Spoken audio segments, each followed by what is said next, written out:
Hello, my name is Jordan and I am a Participation Officer for Sally Holland, the Children's Commissioner for Wales. I'm also a qualified play worker, so I am here today to talk to you about Article 31, Your Child's Right to Play.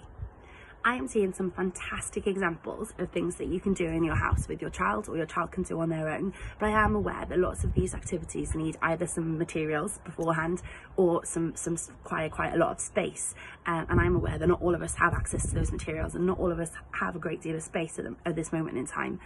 So I went around my own house and I've pulled out some ideas of things that I think could work for you at home and for your children at home. So the first thing I wanted to mention was dens. Dens are fantastic. Now I'm sure older children in your house have already maybe made a den in this week that we've been at home. If not, I highly recommend it. It's great. And sometimes working with younger children is easier to help. It's not so easy for them, so it's good to help them. I normally use a dining room table and a bed sheet. I lift the corner of the bed sheet just so everyone can see a clear way in and a clear way out. Also helps with adults not banging their heads on the tops of the tables. Dens are fantastic because dens offer a quiet space within the wider space of your room, which may be louder, noisier. So it's fantastic for storytelling, for relaxing, for maybe doing a bit of colouring or doing a bit of learning.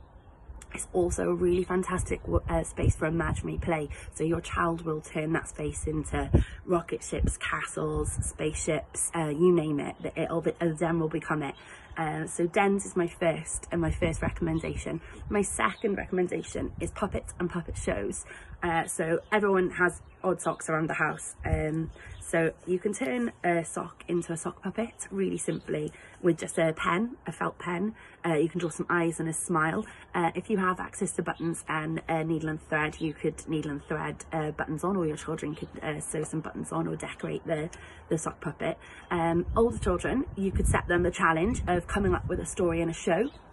So they could do that behind the back of a sofa or behind a chair, and then younger children, maybe you could work with them to tell a story together.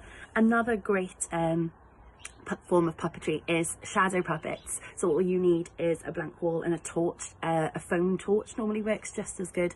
Needs to be a dark room, and then I normally Google how to make hand puppets, and there's lots of interesting shapes that you can make on the wall and lots of interesting stories that you can tell using your wall and a torch.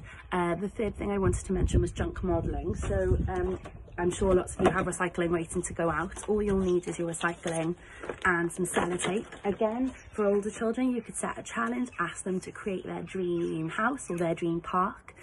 For younger children, you may need to sit and help them as they build it, but it is a fantastic creative activity that they can do. The third thing I wanted to mention was role play or imaginary play. So we have lots of things in our house actually that can help us with imaginary play or role play, and it's so important, especially at the moment where we're all stuck indoors, to just get outside of our heads a little bit. So you could make simply by popping a sign on the wall that says waiting room and allow your children just to choose what waiting room you're in. You could go a bit bigger, so I'm sure that lots of you are going to be watching plenty of films over the next coming weeks. You could turn your living room into a cinema, ask your children to create tickets, to set a time. They could show people to their seats. You could pause the film in the middle to do an activity or to have an ice cream break. Another good idea would be to ask your children to throw a party, so they could again decorate a room in your house. They could sell tickets to you, they could tell you what time to arrive, and also what dress attire to stick to. Could be quite fun, and you could just have some fun dancing around in your kitchen or your living room, pretending to be in a party. I also am still getting lots of leaflets like this through my door, which again are great for role play, to turn your house into a cafe or a delivery shop. So they're just three really simple ideas that you can do with things that are lying around your house. And just to remember that we are there. You can tweet us, you can email us if you need any more advice, but also check out Play Wales' website for more ideas on things that you can do in your house. Thank you, bye.